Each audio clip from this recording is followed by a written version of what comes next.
Only Nurul হুদাহে বিজেপিৰ agent, তেওঁহে বিজেপিৰ সমৰ্থক। গতিকে অসমবাসী ৰাইজে নুৰুল হুদাক আৰু চিনিবলৈ বাকী নাই। মই পুনৰবাৰ মোৰ বিৰুদ্ধে মিথ্যাচাৰিতাৰ আশ্ৰয় নল'বলৈ নুৰুল হুদাক সকীয়াই দিছোঁ। অহা নিৰ্বাচনত ৰূপৈয়াত সমষ্টিৰ মানুহে এই যে চাউল চোৰৰ কেছত আত্মগোপন কৰা তেল চোৰৰ বাপেক এনেকুৱা কোনো প্ৰাৰ্থীক ভোট নিদিয়ে, তেওঁলোকক ডাষ্টবিনত পেলাব, এই কথাটো মই সকীয়াই দিওঁ। ৰূপৈহাট বিধানসভা সমষ্টিৰ বিধায়ক নুৰুল হুদা ডাঙৰীয়াই কালি বৰঘুলিত মোৰ বিৰুদ্ধে কিছুমান আপত্তিজনক মন্তব্য কৰিছে। মই বিধায়কগৰাকীক সকীয়াই দিছোঁ ভৱিষ্যতে মোৰ বিৰুদ্ধে এনে অপপ্ৰচাৰ নকৰিবলৈ। তেখেতে কৈছে যে মই উগ্ৰপন্থীক সমৰ্থন কৰি গ্ৰেপ্তাৰ হৈছিলোঁ, কিন্তু বিধায়কগৰাকীক মই জনাই দিছোঁ যে মই যোৱা এপ্ৰিল মাহত পেহেলগামত যিটো সন্ত্ৰাসবাদী আক্ৰমণ ঘটিছিল, সেইদিনা পেহেলগামত প্ৰায় 1600 টুৰিষ্ট তাত গৈছিল, কিন্তু এজনো ছিকিউৰিটি বা নিৰাপত্তাৰক্ষী চৰকাৰে তাত দিয়া নাছিল, যাৰ কাৰণে উগ্ৰপন্থীয়ে আহি পেলাই তাত প্ৰায় 26জন লোকক হত্যা কৰিছে, গুচি যায়। এই বিষয়টো লৈ মই কেন্দ্ৰীয় চৰকাৰক প্ৰশ্ন কৰিছিলোঁ যে সেইদিনা তাত নিৰাপত্তাৰক্ষী কিয় নাছিল, যাৰ কাৰণে উগ্ৰপন্থীয়ে ইমান টুৰিষ্টক গুলিয়াই থৈ যাব পাৰিলে।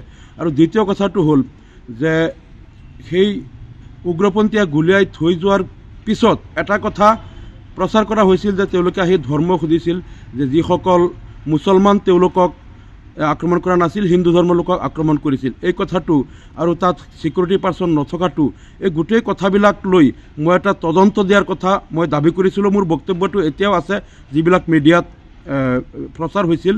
মোৰ বক্তব্যটোত কৈছিলোঁ এইটো মানে নিৰপেক্ষভাৱে তদন্ত কৰিবলৈ মই কেন্দ্ৰীয় চৰকাৰক দাবী কৰিছিলোঁ, আৰু তদন্ত কৰি ইয়াত কেনেকৈ কিয় নিৰাপত্তাৰক্ষী নাছিল, তাৰ কাৰণে জগৰীয়া কোন, আৰু কেনেকৈ উগ্ৰপন্থী আহিল, কেনেকৈ তেওঁলোকে হত্যা কৰি থৈ গ'ল, এই সমগ্ৰ ঘটনাৰ আজি তদন্ত নকৰিলে কেন্দ্ৰীয় প্ৰধানমন্ত্ৰী আৰু গৃহমন্ত্ৰী তাৰ কাৰণে দায়ী হ'ব বুলি মোৰ বক্তব্যত মই কৈছিলোঁ।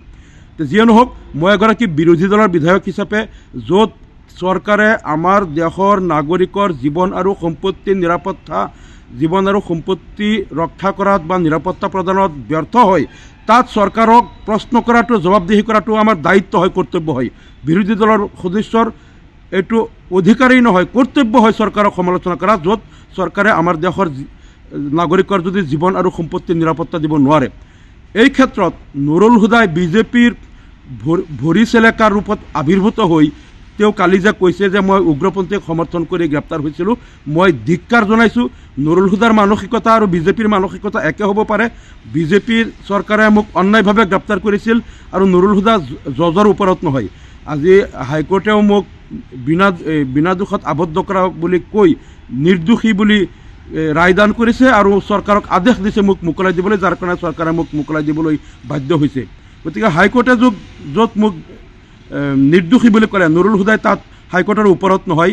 আৰু মই তাত চৰকাৰক প্ৰশ্ন কৰাটো, বিজেপি চৰকাৰক প্ৰশ্ন কৰাটোৰ কাৰণে নুৰুল হুদাৰ গাত কিয় লাগিল, এই কথাটো মই বুজি নাপালোঁ। তেওঁ কিয় বিজেপিৰ ওপৰত কথা কৈ আছে, তাৰ এটা কাৰণ আছে। তেওঁ কালি তাত এটা কথা কৈছিল যে AIUDFৰ কাৰণে অসমত বিজেপি চৰকাৰ আহিল, কিন্তু এই কথাটো সম্পূৰ্ণ মিছা। অসমত নুৰুল হুদাৰ কাৰণে বিজেপি চৰকাৰ আহিল, এই কথাটো অসমৰ বহু মানুহে নাজানে।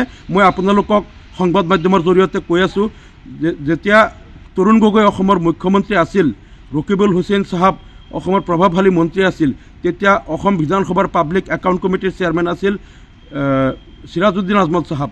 সিদিনা পাব্লিক একাউণ্ট কমিটি নগাঁৱত টৌৰ আছিল, তেওঁলোকে নগাঁও জিলা পৰিষদৰ অবাধ দুৰ্নীতিৰ তদন্ত কৰাৰ কাৰণে নগাঁৱত গৈছিল, আৰু তেতিয়া নুৰুল হুদা ডাঙৰীয়া নগাঁও জিলা পৰিষদৰ উপসভাপতি হয়তো আছিল। তেওঁলোকে জানিছিল যদি পাব্লিক একাউণ্ট কমিটিয়ে সেই তদন্ত কৰে জিলা পৰিষদৰ স্কিমবিলাক, তেওঁলোকে যে সকলো টকা লুটি পুটি মাৰি খাইছে, এইবিলাক ধৰা পৰিব, হয়তো তেওঁলোক এৰেষ্ট হ'ব, আৰু জিলা পৰিষদৰ CEO গ্ৰেপ্তাৰ হ'ব, বা জিলা পৰিষদৰ চেয়াৰমেন ভাইচ চেয়াৰমেন তেওঁলোক গ্ৰেপ্তাৰ হ'ব লাগিব, আৰু তেওঁলোকৰ সকলো কুকীৰ্তি ফাদিল হ'ব। সেইকাৰণে তেওঁলোকে পাব্লিক একাউণ্ট কমিটি গৈ পেলাই নগাঁও চাৰ্কিট হাউচত যেতিয়া তেওঁলোকে দুপৰীয়াৰ আহাৰ গ্ৰহণ কৰিবলৈ তাত ৰখিছিল, তেতিয়া নুৰুল হুদাই আৰু কেইবাজনো নগাঁও জিলা পৰিষদৰ সদস্যক লগত লৈ আহি পেলাই ইয়াতে গুণ্ডামি কৰি পাব্লিক একাউণ্ট কমিটিৰ সদস্য প্ৰশান্ত ফুকন ডাঙৰীয়াক তাত ঘুচিয়াই তেওঁ প্ৰসাৰ কৰি কৰি ৱালৰ লগত তেওঁ মিলাই দিছিল, ঘুচিয়াই। আৰু এই কথাটো তাত কিছু সাংবাদিকে ভিডিঅ' কৰিছিল। তাৰপিছত যেতিয়া মন্ত্ৰী ৰকিবুল হুছেইন চাহাবে এই খবৰটো পাইছিল, যে নুৰুল হুদা আৰু কেইজনমান জিলা পৰিষদৰ সদস্যই তেওঁলোকে এনেকৈ ঘুচিয়াই প্ৰশান্ত ফুকনক তেওঁলোকে এনেকৈ আহত কৰিছে, তেতিয়া ৰকিবুল হুছেইন চাহাবে নগাঁৱত সকলো সাংবাদিকক মাতি তেওঁলোকক কৈছিল যে এই বাতৰিটো আপোনালোকে কোনো প্ৰচাৰ নকৰিব, এইটো কৰিলে আমাৰ কংগ্ৰেছ দলৰ বহুত ক্ষতি হ'ব। হয়তো ৰকিবুল হুছেইন পাৱাৰফুল মিনিষ্টাৰ আছিল, তেখেতৰ ভয়ত নগাঁৱত কোনো সাংবাদিকে বাতৰিটো প্ৰচাৰ কৰা নাছিল, কিন্তু এই ভিডিঅ'টো সমগ্ৰ উজনি অসমৰ লোকৰ হাতে হাতে গুচি গৈছিল। আৰু 2016 চনত যেতিয়া নিৰ্বাচন হৈছিল, বিধানসভা নিৰ্বাচন, উজনি অসমৰ সকলো সমষ্টিত লাখ লাখ মানুহৰ মোবাইলত তেওঁলোকে আনকি ভোটাৰসকল যিটো লাইনত থিয় হৈ আছিল ভোট দিবলৈ, তাতো এই ভিডিঅ'টো দেখুৱাইছিল। উজনি অসমৰ প্ৰায় 50-60টা সমষ্টিত একমাত্ৰ কেম্পেইন আছিল নুৰুল হুদাই প্ৰশান্ত ফুকনক ঘুচিয়াই দিয়াটো, কাৰণ নুৰুল হুদাৰ উদ্দেশ্য আছিল যে ইয়াত ঘুচিয়াই তেওঁলোকক ইয়াত কেচকাল এটা কৰি দিওঁ যাতে তেওঁলোকে ইয়াৰ পৰা গুচি যায়, জিলা পৰিষদৰ স্কিমবিলাক যাতে চাব নোৱাৰে। আৰু উজনি অসমত তেওঁলোকৰ এটাই প্ৰচাৰ আছিল, চাওক আজি কংগ্ৰেছ চৰকাৰ থকাৰ কাৰণে মিয়াই কেনেকৈ আজি এজন আহোম সম্প্ৰদায়ৰ 3বাৰৰ বিধায়ক প্ৰশান্ত ফুকনক এই ভিডিঅ'টো চাই মানুহে চকু পানী টুকিছিল। আৰু উজনি অসমত কমেও 30টা সমষ্টিত কংগ্ৰেছ পৰাজিত হৈছিল একমাত্ৰ নুৰুল হুদাৰ এই কুকীৰ্তিৰ কাৰণে। তেওঁলোকে কৈছিল এই কংগ্ৰেছক আমি ক্ষমতাৰ পৰা উৎখাত কৰি বিজেপিক আনিব লাগিব। মিয়াৰ দপদপনি বাঢ়ি গ'ল, তেওঁলোকে খিলঞ্জীয়া এজন 3বাৰৰ বিধায়কক এনেকৈ তেওঁলোকে মাৰপিট কৰিব পাৰে নগাঁৱত। আৰু এই কাৰণে নুৰুল হুদাক পিছত বিজেপি চৰকাৰে কৈছিল আমি জানো যে আপোনাৰ কাৰণে আমাৰ চৰকাৰটো আহিছে, আৰু তাৰ গিফ্ট হিচাপে নুৰুল হুদাক পাব্লিক একাউণ্ট কমিটিৰ চেয়াৰমেন দিছে। আৰু আপোনালোকে হয়তো বহুতেই নাজানে যে অসম বিধানসভাৰ পাব্লিক একাউণ্ট কমিটিৰ সভাপতিজন বিৰোধী দলৰ দলপতি বা বিৰোধী দলৰ কোনোবা জ্যেষ্ঠ বিধায়ক হয়। আৰু সেইমতে বৰ্তমান যেতিয়া চিৰাজুদ্দিন আজমল চাহাব বিৰোধী দলৰ দলপতি আছিল কংগ্ৰেছ চৰকাৰৰ সময়ত, তেতিয়া তেখেত ইয়াৰ চেয়াৰমেন আছিল।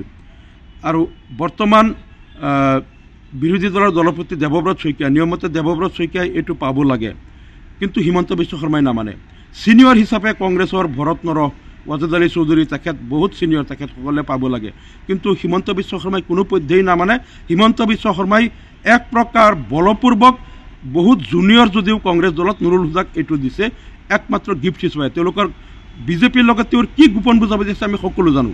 তাৰপিছত আৰু এটা কথা, ৰূপহীয়াত সমষ্টিৰ যেতিয়া পুনৰ গঠনৰ সময়ত ৰূপহীয়াত সমষ্টিৰ যিটো প্ৰথম ড্ৰাফ্ট ওলাইছিল, তেতিয়া হাতীপাৰা, ফাকুলি, ভোটালজাৰ এই জিপিবিলাক চামগুৰি সমষ্টিত পৰিছিল, ৰূপহী সমষ্টিৰ ড্ৰাফ্টত নাছিল। তেতিয়া ৰূপহীয়াত সমষ্টিত কেন্দ্ৰগুৰি, হেৰাপাতি, ভকতগাঁও, এই নগাঁও সদৰৰ এই জিপিকেইটা ৰূপহীয়াত সমষ্টিৰ ড্ৰাফ্টত আছিল। কিন্তু পিছত তেওঁলোকে বিধায়ক নুৰুল হুদা, ৰকিবুল হুছেইন চাহাবে হিমন্ত বিশ্ব শৰ্মাৰ লগত গোপনে কি বুজাবুজি কৰিলে যে তাৰপিছত যেতিয়া ফাইনেল ড্ৰাফ্টটো ওলায় তেতিয়া কেন্দ্ৰগুৰি, ভকতগাঁও, হেৰাপাতি এইবিলাক কাটি নি চামগুৰিত সোমালে। আৰু নুৰুল হুদাই য'ত ঘৰ বনাইছে ফাকুলি জিপি আনিবলৈ হাতীপাৰা একেটাত ৰূপহীয়াত সোমাই দিলে, নহ'লে নুৰুল হুদা আৰু ৰকিবুল হুছেইন দুয়োজনেই চামগুৰিত পৰি যায়। সেইকাৰণে তেওঁ ৰূপহীয়াত খেলিব বুলি পিছত হিমন্ত বিশ্ব শৰ্মাৰ লগত গোপনে যোগাযোগ কৰি তেওঁ সমষ্টিটো নিজৰ মতে বনাই ল'লে। আৰু তাত ময়ো কেইটামান দাবী দিছিলোঁ ডিলিমিটেশ্যন কমিটিত যে এই সমষ্টিৰ নাম জুৰীয়া সমষ্টি হ'ব লাগে, কাৰণ জুৰীয়া ব্লক এৰিয়াটো ইয়াত পৰিছে, ৰূপহী বজাৰ, ৰূপহী জিপিও চামগুৰিত পৰি গ'ল। কিন্তু মোৰ আৰু কৈছিলোঁ বৰগুলি, ভুৰবান্ধা সেইখিনি কাটি দিব লাগে, সেইখিনি চামগুৰিত সোমাই এইফালে ভকতগাঁও, হেৰাপাতিখিনি এই ৰূপহীৰ লগত ৰাখিব লাগে। কিন্তু দেখা গ'ল মোৰ এটাও দাবী নামানিলে, কিন্তু নুৰুল হুদাৰ দাবী মতে তেওঁলোকৰ ফাকুলি, হাতীপাৰা জিপিকেইটা ইয়াত সোমাইছে আৰু ভকতগাঁও সদৰ সেইখিনি কাটি চামগুৰিত দিছে আৰু সমষ্টিৰ নামটো জুৰীয়া নিদি পেলাই ৰূপহী দিছে। মানে সকলো কথা তেওঁলোকৰ মতেই কৰিছে, কাৰণ বিজেপিৰ লগত তেওঁলোকৰ যি গোপন বুজাবুজি আমি জানো যে তেওঁৰ মানে দেহাটোহে কংগ্ৰেছত আছে। এতিয়া তেওঁ কৈ আছে যে AUDFৰ কাৰণে মানে বিজেপি আহিল, কিন্তু নুৰুল হুদাৰ কাৰণে অসমত বিজেপি আহিল। যদি নুৰুল হুদাই সেই ৰকিবুলৰ পাৱাৰ ইউজ কৰি গুণ্ডামি নকৰিলেহেঁতেন তেনেহ'লে উজনি অসমত কমেও 30টা সমষ্টি কংগ্ৰেছৰ পৰা কাঢ়ি বিজেপিয়ে নিব নোৱাৰিলেহেঁতেন, আৰু 2016ত কোনো পধ্যেই অসমত বিজেপি চৰকাৰ আহিব নোৱাৰিলেহেঁতেন। আৰু তাৰ বিনিময়ত নুৰুল হুদাই বহুত গিফ্ট পাই আছে, আৰু তেওঁক PSC কমিটিৰ চেয়াৰমেন হিচাপে তেওঁ বহুত অভাৰ টকা পইচা সংগ্ৰহ কৰা তেওঁ এটা সুবিধা পাইছে। গতিকে এই সমগ্ৰ ঘটনাৰাজিৰ দ্বাৰা এই কথাটো আজি নুৰুল হুদা শংকিত হৈছে। যেতিয়া মই কৈ দিলোঁ ৰূপহীয়াত সমষ্টিত মই নিৰ্বাচন খেলিম, এতিয়া পাগলৰ নিচিনা তেওঁ উল্টা পুল্টা কথা কৈ আছে, আৰু তেওঁ আৰু কিছুমান মিছা কথাৰ আশ্ৰয় ল'ব লগা হৈছে।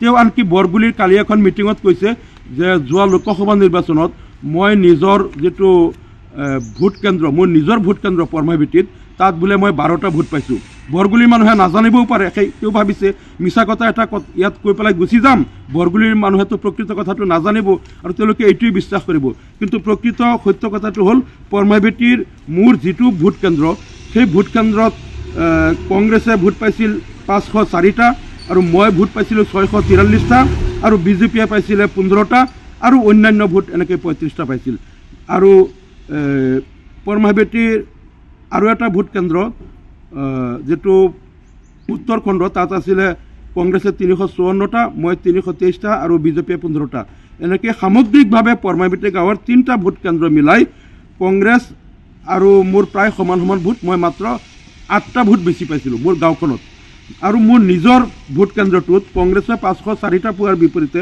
মই 643টা ভোট পালোঁ কিন্তু এই নুৰুল হুদাই কালি মিছা কথা কৈ বৰগুৰিত কৈছে যে মোৰ নিজৰ ভোট কেন্দ্ৰত বোলে মই 12টা ভোট পাইছোঁ এনেকুৱা মিথ্যাচাৰিতাৰে তেওঁ ৰূপয়াত সমষ্টিত তেওঁ আৰু জিকিব নোৱাৰে কাৰণ মই কি কাৰণত মই জেলত গৈছিলোঁ ৰাইজে জানে আৰু মই সঁচা কথা সদায় কওঁ উগ্ৰপন্থীৰ যিটো সমস্যা বা পেহেলগামৰ যিটো টেৰৰিষ্ট এটেক সেইটো লৈ পেলাই কংগ্ৰেছ দলৰ সভাপতি মল্লিকাৰ্জুন খাৰ্গে নিজেই পাৰ্লিয়ামেণ্টত কৈছে যে তাত সিকিউৰিটি কিয় নাছিল তাৰ কাৰণে বিজেপি জগৰীয়া তেওঁৰ দলৰ সভাপতিয়ে দেখোন ক'লে তেনেহ'লে নুৰুল হুদাৰ মতে তেওঁৰ দলৰ সভাপতিও উগ্ৰপন্থীৰ সমৰ্থক তেওঁলোকৰ কংগ্ৰেছৰ সাংসদ ৰাহুল গান্ধীয়েও দেখোন এইটো লৈ সমালোচনা কৰিছে CPM-এ কৰিছে আম আদমি পাৰ্টিয়ে পাৰ্লিয়ামেণ্টত মই যিটো কথা কৈছোঁ একে কথাই তেওঁলোকে তাত কৈছে যে নুৰুল হুদাৰ মতে মই যদি বিজেপি চৰকাৰক এইটো লৈ প্ৰশ্ন কৰাটো মই উগ্ৰপন্থীৰ সমৰ্থক তেনেহ'লে তেওঁৰ দলৰ সভাপতিও উগ্ৰপন্থীৰ সমৰ্থক আৰু ৰাহুল গান্ধীও উগ্ৰপন্থীৰ সমৰ্থক আৰু তেওঁ অনলি নুৰুল হুদাহে বিজেপিৰ এজেণ্ট তেওঁহে বিজেপিৰ সমৰ্থক গতিকে অসমবাসী ৰাইজে নুৰুল হুদাক আৰু চিনিবলৈ বাকী নাই মই পুনৰবাৰ মোৰ বিৰুদ্ধে মিথ্যাচাৰিতাৰ আশ্ৰয় নল'বলৈ নুৰুল হুদাক সকীয়াই দিছোঁ অহা নিৰ্বাচনত ৰূপয়াত সমষ্টিৰ মানুহে এই যে চাউল চোৰৰ কেছত আত্মগোপন কৰা তেল চোৰৰ বাপেক এনেকুৱা কোনো প্ৰাৰ্থীক ভোট নিদিয়ে তেওঁলোকক ডাষ্টবিনত পেলাব এই কথাটো মই সকীয়াই দিলোঁ